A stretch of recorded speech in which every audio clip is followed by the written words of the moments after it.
বোঠান, ও বোঠান, বোঠান, সারা বাড়িতে নেই, মানুষটা গেল কোথায়? আরে বোঠান গেলে কই? জানা দিদি, আমি এখানে। উমা, তুমি এখানে কি করছো? আসলে ওই চোখটা একটু লেগে গেছিল গো। বাড়িতে থাকতে বিকেলবেলা খেতে যাওয়া অভ্যেস তো, ক্ষেত থেকে ফিরে এসে আমি এই সময়টাতে একটু ঘুমোই। তা ঘুমানো অবস্থা ঘুমাও না, তাই বলে এখানে এমন ভাবে? তোমাকে না আমি ঘরে রেখে এলাম তখন, আরে গিয়ে দেখি ফোনখানা পড়ে আছে, অথচ মানুষটা নেই। আর এখানে সেখানে জিনিসপত্র এখন ফেলে রেখো না, বাড়িতে মিস্ত্রি কাজ করছে, কাল বউ বাঁধতো, জানোই তো, যদি কেউ তুলে নেয় বলা তো যায় না। চলো চলো ঘরে গিয়ে জিরোবে চলো। না না জানা দিদি, না না না, আমি ওই তোমাদের ওই ঘরে যাব না গো। মানে ঘরটা না খুব ঠান্ডা, মনে হয় যেন মাঘের শীত। আমি তো হেঁচে হেঁচে সারা হয়ে গেছি। এসিটা বন্ধ করে দিলেই তো হতো। কিসি? আরে বাবা এসি, এসি। ওহো, অত এসি টেসি আমি বুঝি না। ওই একখানা ঠান্ডার বাক্স, সেটা ওই একদম দেওয়ালের উপরে লাগানো আছে, এত হু হু করে ঠান্ডা হাওয়া দিচ্ছে। আরে বাবা, আমি তো হাওয়াটাকে কি করে কমাতে যায় তার জন্য চেষ্টাও করছিলাম, কিন্তু চেষ্টা করতে করতে আমার হাড়ে কাঁপুনি ধরে গেল। আমি বুঝেছি জালা দিদি, কেন তোমার নীলদাদা বাবুর এত শীত লাগে। এবার বুঝেছি। নীল দাদার আবার কখন শীত লাগলো? আর ওই যে আপনি আশীর্বাদের সময় বললেন না, আরে শীত, এভাবেই তো বললেন।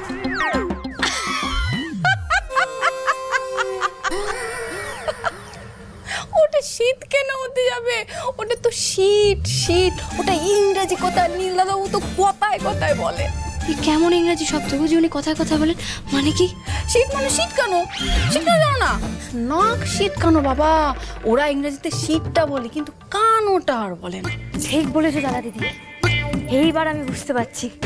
ওই আমি হেঁচেছিলাম বলে তোমার নীল দাদা বাবু আমার ওই হাঁচি শুনে ইংরেজিতে নাক ছিটকেছিল। এবার বুঝলে তো নীল দাদা শীত করে না। কিন্তু বোঠান, এমন ঠান্ডা যদি তোমার হাঁচি কাশি হয়ে যায় তাহলে তো ভারী মুশকিল।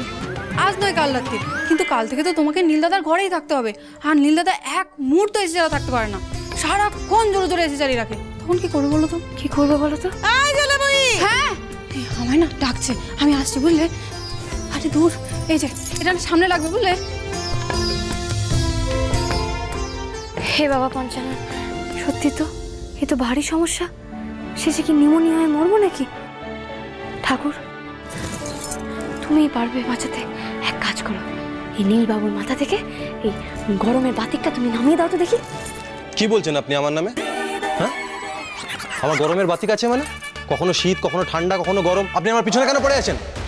আপনার পিছনে না, আপনার পিছনে না, আরে আমি তো আপনার ঘরের এসিটার পিছনে পড়েছি। আমার ঘর নিয়ে আপনার তো কিসের সমস্যা? হ্যাঁ, কিসের সমস্যা? আর কেনই বা এত মাথা ব্যথা?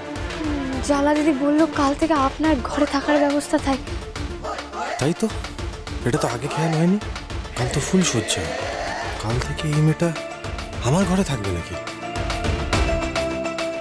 এই শুনুন, খবরদার আপনি আমার ঘরে থাকার চেষ্টা করবেন না, বুঝেছেন? আমার ঘর শুধু আমার ঘর, শুধু আমার, জাস্ট আমার। আমার ঘরে ঢোকা তো দূর, কোনো ছুতো করে ঢোকার চেষ্টা করবেন না। ঢুকলে নাকি? ঢুকলে কি করবেন আপনি? আমার ঘরে ঢুকলে, হ্যাঁ বলুন নাকি, বলুন। ঢুকলে না একদম আমি বেরিয়ে চলে যাব, আর আপনাকে ভিতরে ঢুকিয়ে তালা মেরে চলে যাব। ঘর বন্ধ হয়ে বসে থাকবেন তখন। যাওয়ার আগে এসিটা বন্ধ করে দিয়ে যাবেন। কোথাকার একটা ইডিয়েট এসে জুটেছে আমার কপালে। কোথায় ভয় দেখাচ্ছি ভয় পাবে তা না, এসি নিয়ে পড়েছে। ধ্যাৎ।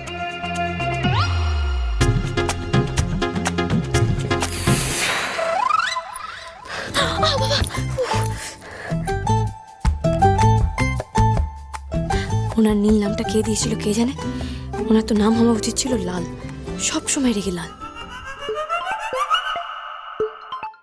দিদি, আমি তোদের ছোট বোন নাকি বড় দিদি যে সব সময় আমার থেকে বুদ্ধি ধার করেই তোদেরকে কাজ করতে হবে? কেন রে, নিজেরা নিজেদের বুদ্ধি একটু লাগাতে পারিস না? আর তারপরেও যদি একখানা কাজ হাতে নিস, সে কাজ তো ঠিক মতো করতে পারবি না, একেবারে পণ্ড করে দিয়ে চলে আসবি। পণ্ড কোথায় করলাম? ঠিক সময় গ্যাস নিভে গেছে, আর এই দুধ তোতলায়নি, আর সবাই যখন বেরিয়ে গেল সিলিন্ডার পাল্টাপাল্টি করে দিয়ে গেছি। একেবারে কৃতার্থ করে দিয়েছো তুমি।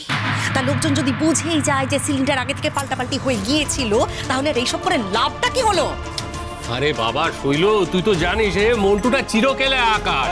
চুপ। শোন, তোর এবার থেকে যা বলার তুই আমাকে বলবি, যা করার আমি করব। ওইটাই বাকি আছে আর কি। এবার থেকে যা করবার সেইটা আমি করব। আজকে ওই কাল রাত্রিরে না আমি গেউ ভূতটার সাথে নীলের সামনাসামনি দেখা করাবো। বার করছি ওদের আমি কাল রাত্রি পালন করা। আজকে এমন অমঙ্গল ঘটবে না যা এ বাড়ির কেউ আগে কখনো দেখেনি, আগের থেকে অনেক বড় অমঙ্গল। এই বুদ্ধি ভেবেছে, তাদের কাজের কাজ কি হবে? অবশ্যই হবে, কাজের কাজ হবে ছোদ্দা, হবে। শোন, একটা কথা বুঝে নে, শুধুমাত্র নীলকে উস্কলেই না আমাদের কোনো কাজ হবে না। আমাদেরকে বৌদিকে একটা আচ্ছা করে ধাক্কা দিতে হবে। কি বলছিস? মাথা ফাতা খারাপ হয়ে গেছে মনে হচ্ছে। বৌদিমাকে ধাক্কা দিতে হবে মানে বৌদিমাকে ধাক্কাটা দেবে কে?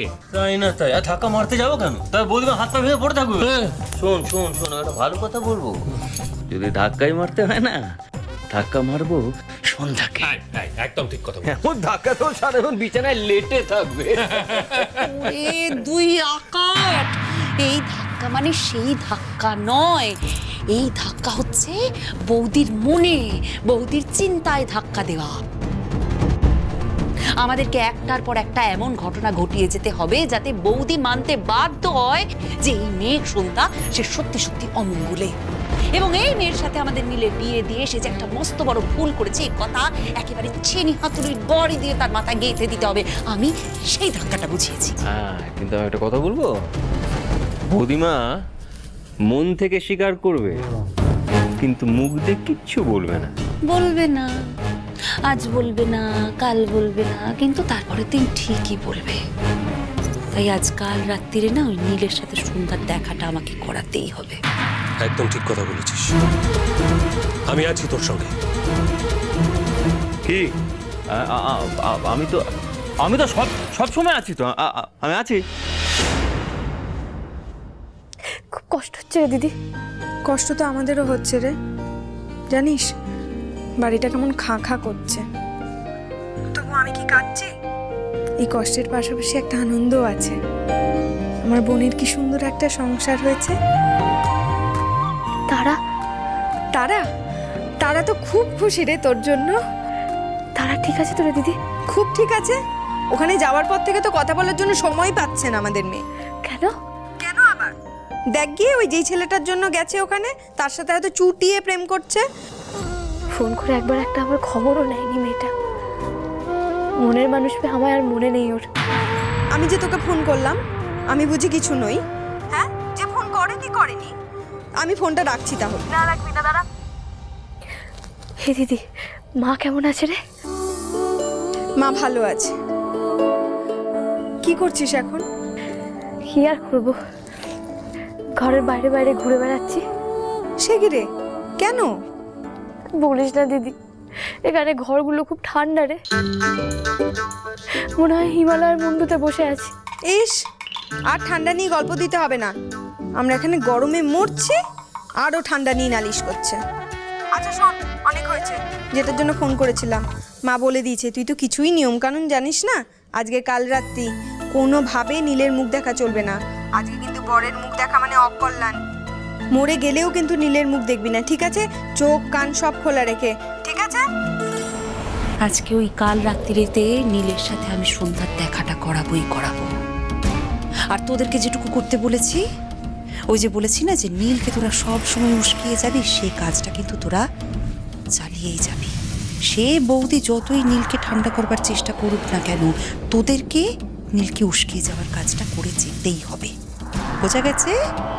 আর হ্যাঁ মেজদা, তোর জন্য আমার একটা কাজ আছে। কি কাজ? কাজের পর কাজ, কাজের পর কাজ। এবার কি কাজ বল? আমি কথা বলবো? বলবো। একটা ফোন করতে হবে তোকে, ফোন করে একজনকে এখানে ডাকতে হবে। কাকে ফোন করবি? কাকে ফোন করবো? আমাদের বড় পিসিকে, সন্ধ্যার জম।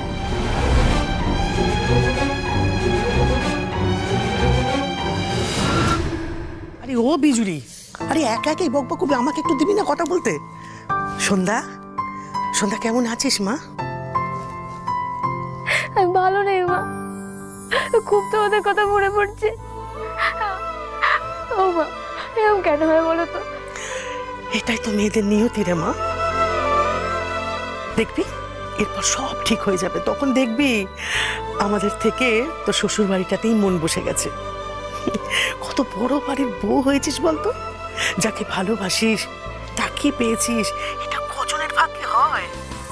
এখন এখন শ্বশুর বাড়িতে উপযুক্ত হওয়ার চেষ্টা কর, বুঝলি? স্বামীর মন পেতে হবে না, মন পেতে হবে তো। কিন্তু স্বামীর মন কি করে পেতে হয় তা তো তোমরা কেউ আমাকে শিখিয়েও দিলে না মা। মানে কিছু কিছু জিনিস আছে যেগুলো মেয়েদের শেখাতে হয় না, এমনিতেই হয়ে যায়। শোন, স্বামী যখন দেখবে যে তুই তার পায়ের তোর সব কিছু সঁপে দিয়েছিস, তখন দেখবি সে খুশি হয়। স্বামী যখন দেখবে তুই তাকে ভগবান জ্ঞানে পুজো করছিস, তখন তার মন বলবেই। উফ মা, তুমি এসব সেকেলে কথা ওকে শিখিও না তো। তুই চুপ কর তো। শোন মা, স্বামী হলো পতি দেবতা, এই কথাটা মাথায় রেখে চলিস। আর সেটাই তোর বরকে জেতার একমাত্র মন্তর। পতি দেবতা? আচ্ছা।